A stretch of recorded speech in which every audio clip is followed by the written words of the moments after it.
इंसान कहता है मेरे पास पैसा है तो कुछ मैं करूं, और पैसा कहता है इंसान तो कुछ ऐसा कर जिससे मैं आऊं। नमस्कार दोस्तों, मेरा नाम है Pooja. Welcome to learn and grow. आज हम जानेंगे रॉबर्ट टी कियोसाकी की बुक रिच डैड और पुअर डैड के बारे में। ये बुक पैसों का कोई शॉर्टकट नहीं बताती, बल्कि पैसों को कैसे मैनेज करना है, कैसे संभालना है, इस बुक से सीखने को मिलता है। इसमें राइटर ने बताने का प्रयास किया है कि जब तक अगर हमें पैसे को संभालना, मैनेज करना नहीं आता तो ऐसा पैसा बहुत दुख देता है। इसमें राइटर ने दो लोगों का रेफरेंस लिया है, रिच डैड और पुअर डैड।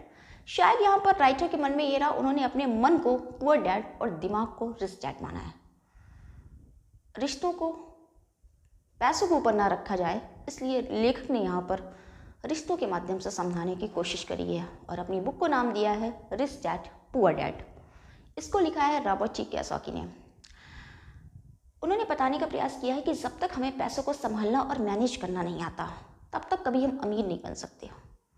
हाँ ठीक है, हम गरीब और मध्यम वर्गीय लोगों का होता है कि जब हम स्कूल में पढ़ रहे होते हैं, तो जब हमें स्कूल भेजा जाता है और शायद हमारे पेरेंट्स भी हमसे यही कहते हैं कि स्कूल जाओ, बहुत मेहनत से पढ़ो, अच्छे मार्क्स लाओ, और हम अच्छे मार्क्स के पीछे ही भागते रहते हैं। लिहाजा ये होता ये है, हम अच्छे मार्क्स ले आते हैं, स्कूल पूरा कर लेते हैं और कॉलेज पूरा कर लेते हैं। स्कूल से जाने के बाद कॉलेज से सब निकलते हैं, तब सोचने बैठते हैं कि अब करना क्या है। अब हम लिटरेट तो हो गए, लेकिन हम फाइनेंशियली लिटरेट नहीं हुए। शिक्षा ज़रूरी है, शिक्षा के साथ वित्तीय शिक्षा बहुत ज़रूरी है, और हमें फाइनेंशियली कोई समझ नहीं होती। इसलिए रॉबर्ट टी कियोसाकी ने बताया है, अगर हमको स्कूल में ही मनी को एज ए सब्जेक्ट पढ़ाया जाए, हमको फाइनेंशियल नॉलेज दी जाए, तो बड़े होने पे हमें बहुत कठिनाई का सामना नहीं करना पड़ेगा। हमारी राहें थोड़ी सी आसान हो जाती हैं। अगर हमारी सोच सही है, रास्ते सही हैं, तो मंजिल तक पहुंचना थोड़ा आसान हो जाता है। पहले के ज़माने में शिक्षा एक ज़रिया थी अपनी पर्सनैलिटी डेवलप करने का, लेकिन समय के साथ साथ शिक्षा हो गई जीविका चलाने का एक साधन। तो बस हम इतना ही सोचते हैं, हम गरीब और मध्यम वर्गीय लोग इतना ही सोचते हैं कि अच्छे मार्क्स लाएंगे, मार्क्स के पीछे भागते रहते हैं। अच्छे मार्क्स ले आएंगे, एक जॉब मिल जाएगी, फाइनली मान लेते हैं हमने जॉब पा भी ली। होता क्या है, उस जॉब से हमारी नीड्स नहीं पूरी होती हैं, हमारी ज़रूरतें नहीं पूरी होती हैं, और फिर हम लालच में लगे रहते हैं कि कब इंक्रीमेंट लगेगा। और मान लीजिए आपका इंक्रीमेंट भी लग गया, हमारा इंक्रीमेंट भी लग गया, उससे होता क्या है, हमारी ज़रूरतें और बढ़ जाती हैं, लालच और बढ़ जाता है। नेक्स्ट ईयर हम सोचते हैं और अच्छा काम करेंगे, थोड़ा इंक्रीमेंट लगेगा, और इसी के चूहे बिल्ली के खेल में हमारा पूरा जीवन कट जाता है, और ना ही हमारी नीड्स पूरी होती हैं और ना ही हम अपनी लाइफ से सेटिस्फाई हो पाते हैं, और दुखी बने रहते हैं। क्योंकि रॉबर्ट टी कियोसाकी ने बताया है, ऐसा पैसा जिसको मैनेज करना नहीं आता, वो पैसा बहुत दुख देता है। पैसा कमाना कोई बहुत कठिन काम नहीं है, लेकिन पैसे को मैनेज करना, पैसे को संभालना बहुत कठिन काम है। इसलिए वो बताते हैं फाइनेंशियली लिटरेट होना बहुत ज़रूरी है। गरीब और मध्यम वर्गीय लोग, जिस क्वालिटी में हम सब आते हैं, हम लोगों का यही होता है कि बस हम पढ़ाई पर ध्यान देते रहते हैं और उस पढ़ाई की वजह नहीं जानते, चीज़ों का रीज़न नहीं जानते कि हम ऐसा क्यों कर रहे हैं। सब आजकल एक दौड़ में एक के पीछे एक लगा हुआ है कि एक जॉब मिल जाएगी और हमारा जीवन सेटल हो जाना है। हाँ, जॉब मिल भी जाती है, लेकिन जीवन कभी सेटल नहीं होता, क्योंकि हम सब गलत रास्ते पे हैं। ऐसे कभी पैसे वाला नहीं बना जा सकता, कभी अमीर नहीं बन सकते, क्योंकि हम लोगों की सोच ही छोटी हो चुकी है। रॉबर्ट टी कियोसाकी ने रिश्ते के माध्यम से समझाने की कोशिश इसलिए की है कि पैसों को रिश्तों के ऊपर ना रखा जाए। उन्होंने इस चीज़ को भी बहुत ध्यान दिया है कि पैसा ज़रूरी है, पैसा बहुत कुछ है, लेकिन सब कुछ भी नहीं। इसलिए उन्होंने अपने मन को पुअर डैड और दिमाग को रिच डैड माना है। मन उनका पुअर डैड की संज्ञा दी है और दिमाग को रिच डैड की। दोनों ही उनका भला चाहते हैं, दोनों ही उनका भला चाहते हैं, लेकिन होता क्या है, फ़र्क सोच और नज़रिए का है। राइटर ने अपने रिच डैड को फॉलो करना ज़रूरी समझा और उन्हीं को फॉलो किया। क्यों? क्योंकि राइटर चाहते थे कि पैसे को कैसे बनाया जाए, कैसे सीखा जाए। एक बार उन्होंने अपने पुअर डैड से पूछा कि पैसे को कैसे बनाना है, पैसे वाले कैसे होना है, तो उनको पुअर डैड ने आंसर दिया, पैसा बनाओ। अब राइटर और उनका एक दोस्त माइक कच्चा माल इकट्ठा करने में लग गए और बहुत सारा कच्चा माल इकट्ठा करके सिक्कों को बनाना शुरू कर दिया। जब उनके रिस्ट डैड को ये बात पता लगी तो उन्होंने बताया ये अवैध है, इलीगल है, सिक्के कोई नहीं छाप सकता। और तब उन्होंने उन्हें समझाया कि पैसे के बनाने का मतलब यहाँ पर सिक्के बनाना नहीं, सीखना ज़रूरी है। सीखने के लिए काम करो, पैसे बनाने के लिए नहीं। शुरुआत में आपका सीखना बहुत ज़रूरी होता है, हम सबका सीखना बहुत ज़रूरी होता है। शुरुआत में अहमियत सीखने को देनी चाहिए, ना कि पैसे को, क्योंकि जब हम पैसे को देने ज़रूरत लग जाते हैं, डर और लालच आ जाता है हमारे अंदर। डर और लालच अगर आ भी गया ना, तो अगर हम पैसे वाले हुए तो ज़्यादा दिन नहीं चल पाएंगे, क्योंकि ये तो चीज़ें ऐसी हैं जिनसे हम कभी ज़्यादा सक्सेसफुल नहीं हो सकते। डर को दूर रखना है और लालच को दूर रखना है।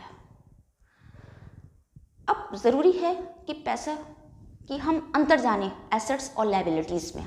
राइटर ने अपनी बुक में बताने का प्रयास किया है कि हमको एसेट्स और लायबिलिटीज़ में अंतर पता होना चाहिए। गरीब और मध्यम वर्गीय लोगों का होता है, जब उनके पास थोड़ा सा पैसा आता है तो सबसे पहले वो लायबिलिटीज़ इकट्ठा करना शुरू कर देते हैं। लायबिलिटीज़ लाइक कार या ऐसी चीज़ें जिनमें हमारा वेस्ट होगा या जिनमें हमारी वैल्यू दिन ब दिन गिरती रहती है। मान लीजिए हम कोई कार खरीद लाते हैं, थोड़े दिन बाद उसकी क्या होगी, दाम आधे हो जाएंगे, थोड़े दिन बाद आधे के आधे, आधे के आधे, और बराबर हम उसमें कुछ ना कुछ लगाते रहेंगे उसके मेंटेनेंस में। लाइक कार की सर्विस कराना या कार का कोई पार्ट्स बेकार है तो उसको रिपेयर कराना। तो ये हमारी लायबिलिटीज़ है, ना कि एसेट्स।